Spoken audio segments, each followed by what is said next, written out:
Tolati mokuya ata malobate Kongo na Panafrika baleli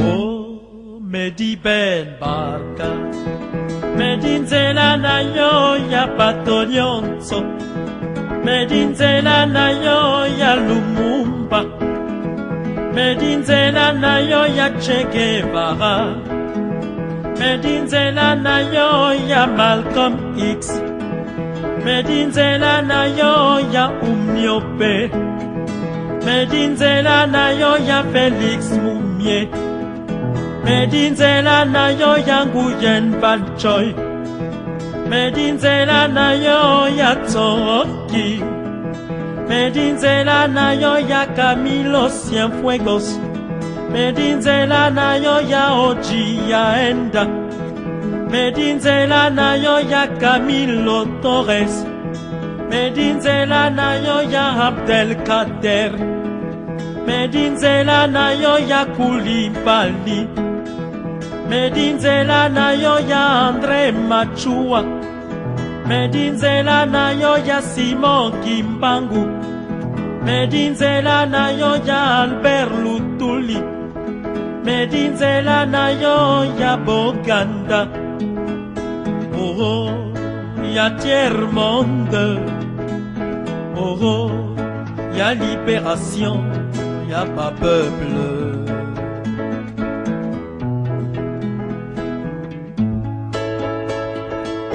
Un vieux que je considère toujours jeune m'a dit un jour Mon petit, tout homme doit mourir un jour, mais toutes les morts n'ont pas la même signification.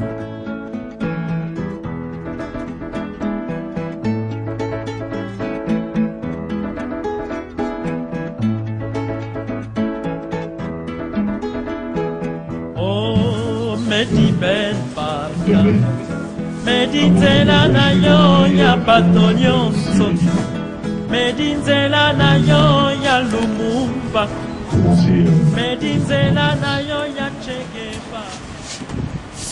Merci, monsieur le président. Sincèrement, je remercie moi le Seigneur, notre Dieu Tout-Puissant, qui a permis aujourd'hui que nous soyons tous ici. Le plus important pour moi, c'est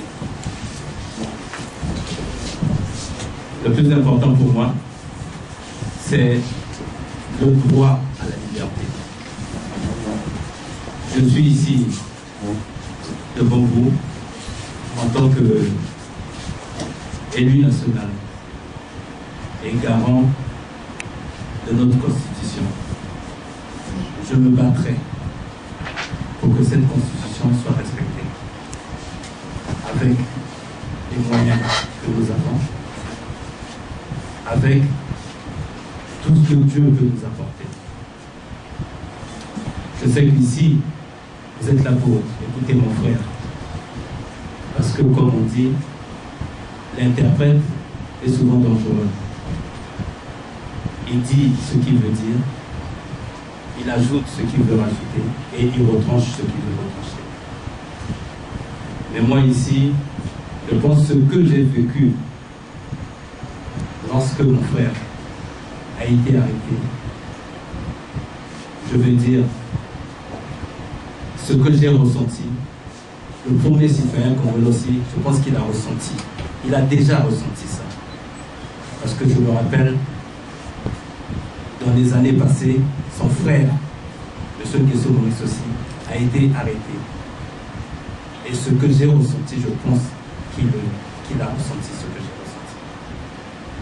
ressenti. Et je veux dire ici merci. Merci à toutes les personnes qui nous ont soutenus, à toutes les familles qui nous ont appelés. Vraiment, je dis merci.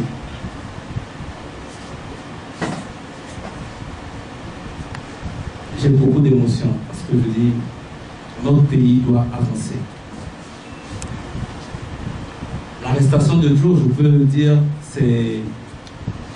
C'était pour moi, je dirais, une bénédiction. Parce que ça m'a permis de voir dans quelles conditions les gens sont détenus. Dans quelles conditions notre police travaille. Et ici, je veux profiter de votre micro pour demander solennellement à nos autorités, il faut qu'il y ait une formation pour la police nationale. La police doit être une police républicaine et pas une police partisane ou à l'ordre, je sais de qui, mais une police républicaine. Parce que tout Congolais a droit au respect. A droit au respect. C'est stipulé dans notre constitution. Par rapport aux propos que j'ai tenus sur RFI, il y en a qui disent je suis de l'opposition ou je suis du pouvoir. Il est contre nous. Non, chacun de nous fait le travail pour ce pays. Moi, mon pays, c'est le Congo. Mon parti, c'est le Congo. Je n'ai pas un autre parti. Et je pense que nous devons tous nous réunir pour que ce pays avance. Ce n'est pas que pour moi. Joe a eu cette chance d'avoir un nom que Epina Daniel a travaillé.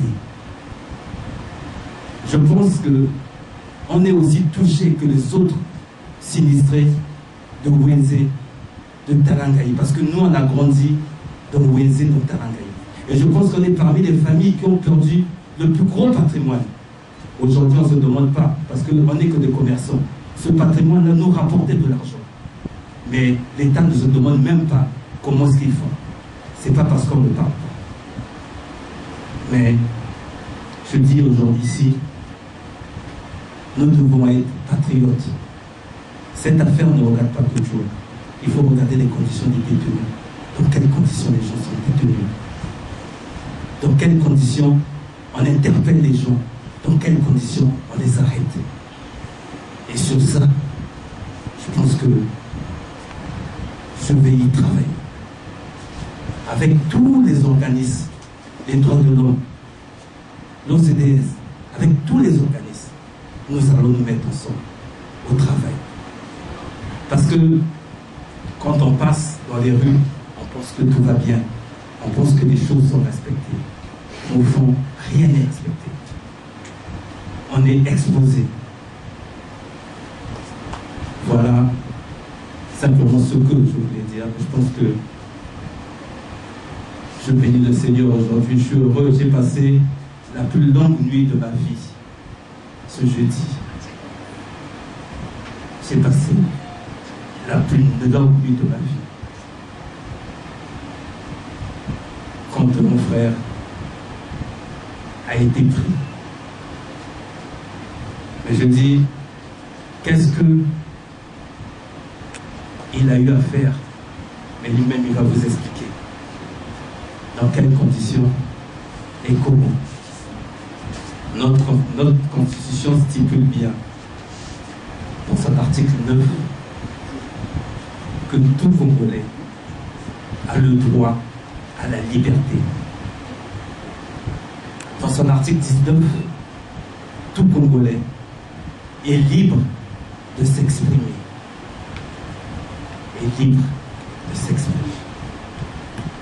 Dans son article 14, le domicile est sacré. C'est écrit noir sur blanc dans notre constitution. Donc, je remets la parole à mon frère qui va vous faire état de lieu. Et je pense que nous allons nous retrouver avec nos autorités pour que nous puissions réellement regarder l'avancement de tout ce problème. Merci. Merci, honorable et grand frère. Je suis personnellement touché, évidemment, suite à la solidarité qui s'est manifestée autour de ma personne. Je suis touché suite, évidemment, l'amour de mon frère, je n'ai pas à le démontrer, et de ma famille, ils étaient à mes côtés et je suis très touché par rapport à cela. Je suis touché de voir que la communauté nationale et internationale s'est mobilisée afin de relater l'événement et de relater ce qui s'est passé envers ma personne. Donc je dis merci à tous, merci à ceux qui croient que ce que l'on fait est vrai et à ceux qui croient à notre conviction. Mais je vais me permettre maintenant de vous expliquer les faits. Que s'est-il exactement passé? Dans la journée du jeudi 2 mai 2013, comme vous le savez, depuis le 4 mars, nous avons d'abord au niveau de la fondation, mon frère et moi, et les membres de la fondation, toujours assisté les sinistrés du 4 mars. Vous savez, depuis près d'une année, les sinistrés vivent dans des conditions très pénibles. Et donc, au sein de la fondation, nous avions créé une ligne pour assister régulièrement les sinistrés. Mais nous avions compris qu'il y avait tellement de sinistrés que la fondation ne pouvait pas résoudre leurs problèmes. Donc, en tant que sinistrés nous-mêmes, vous savez, comme mon frère l'a dit, nous avons grandi, nous sommes nés dans Wenze, 1520 Wenze, après la maison du docteur Gondo, donc nous sommes nés là, nous connaissons le quartier nous connaît. Et vous savez très bien, le plus grand édifice privé qui est tombé, c'est bien le cinéma Ebina. Au-delà de cela, nous avons pensé qu'il était nécessaire d'être solidaires avec les sinistrés. Voilà pourquoi nous avions, après le 4 mars, organisé autour des sinistrés un collectif. Parce que je vous rappelle que dans chaque quartier, les gens se sont déjà organisés et donc ils ont créé des collectifs. Et nous avons pensé qu'il était important de rassembler tout ce collectif pour réfléchir ensemble comment trouver des possibilités suite aux problèmes. Parce que je vous rappelle qu'aujourd'hui, lorsque les sinistrés vont dans les hôpitaux, ils n'ont pas d'assistance. On leur demande de payer les médicaments, ce qui est insoutenable. Et donc nous voulons créer justement ce collectif afin qu'il y ait une solidarité autour de ce problème. Et qu'après, évidemment, nous puissions trouver la possibilité de revendiquer, de déposer chez les responsables de la crise les revendications, les demandes par rapport à nos problèmes, par rapport aux situations des sinistrés qui vivent dans la précarité. Vous savez, aujourd'hui, il y a encore des pluies et il y a des tentes qui sont percées. Donc il y a énormément de problèmes. Donc dans la journée du jeudi, nous nous sommes retrouvés avec quelques sinistrés dans la zone de dragage de Kibeliba, dans la parcelle de Mamanguia. Nous étions à peu près une dizaine de personnes. Avant de partir, je tiens à rappeler à titre d'information que j'avais reçu le porte-parole de la police qui m'avait informé de la situation, quelles étaient les raisons de notre rencontre. Et je lui avais dit qu'il n'y avait aucune raison à s'inquiéter, c'est simplement une rencontre de personnes qui sont solidaires suite à leurs problèmes et suite à leurs douleurs. Nous rendons sur place, dès que nous sommes arrivés dans la parcelle de Mamanguia, quelques minutes après, je vois un véhicule de police arriver, avec près de 15 éléments, 10 éléments, et ils rentrent directement dans la parcelle. Dès qu'ils rentrent dans la parcelle, rapidement, ils sautent sur nous, ils nous prennent. Écoutez, nous vous prenons. J'étais très surpris en sachant qu'ils n'avaient pas de convocation. En d'autres termes, vous savez, la loi est bien claire. On ne prend pas une personne comme ça, ou alors ça devait être considéré comme un enlèvement, puisque vous n'avez pas de convocation, vous ne me montrez rien du tout. Et je ne sais pas pourquoi vous me prenez. Cependant, je me suis évidemment laissé faire. Il y a eu bien sûr quelques personnes qui étaient autour de moi qui ne comprenaient pas ce qui arrivait. Je tiens également à rendre hommage à un vieux qui avait perdu tous ses enfants, qui a voulu m'accompagner jusqu'à l'endroit où il m'emmenait. Et donc, j'ai été pris donc sur place avec un membre du collectif qui représentait donc cette zone, le lieutenant Vinza, un lieutenant retraité de la police, qui d'ailleurs est là, merci. Et donc nous sommes rendus, ils nous ont emmenés donc vers le commissariat de Kibeliba. Arrivé à ce commissariat, je n'ai rien compris, ils ne m'ont rien dit, ils m'ont demandé simplement de retirer sur moi ce que j'avais, ma montre, ma ceinture et tout là, et tout de suite ils m'ont mis dans leur geôle. Vous savez, évidemment j'ai compris que j'avais aucune raison à cela, parce que je tiens à rappeler que nous n'acceptons pas, mon frère et moi, et même la Fondation, la douleur de la population. Nous ne pensons pas que dans notre pays, les gens devraient vivre avec autant de précarité. Voilà pourquoi nous essayons toujours de nous battre à trouver des solutions avec les peu que nous avons. Et donc, cette rencontre était justement l'objet d'une organisation qui justement devrait être solidaire. Et nous avons commencé cela fait à peu près même plus d'une année que nous sommes, depuis avril 2012. Donc, arrivé au commissariat, j'ai été placé dans une cellule. Je tiens à vous rappeler que je suis devant vous personnellement révolté, scandalisé. de voir à quel point des êtres humains sont traités de la sorte. Pourquoi je vous le dis? C'est parce que dans la cellule où ils m'ont placé, il y avait à peu près 9 mètres carrés.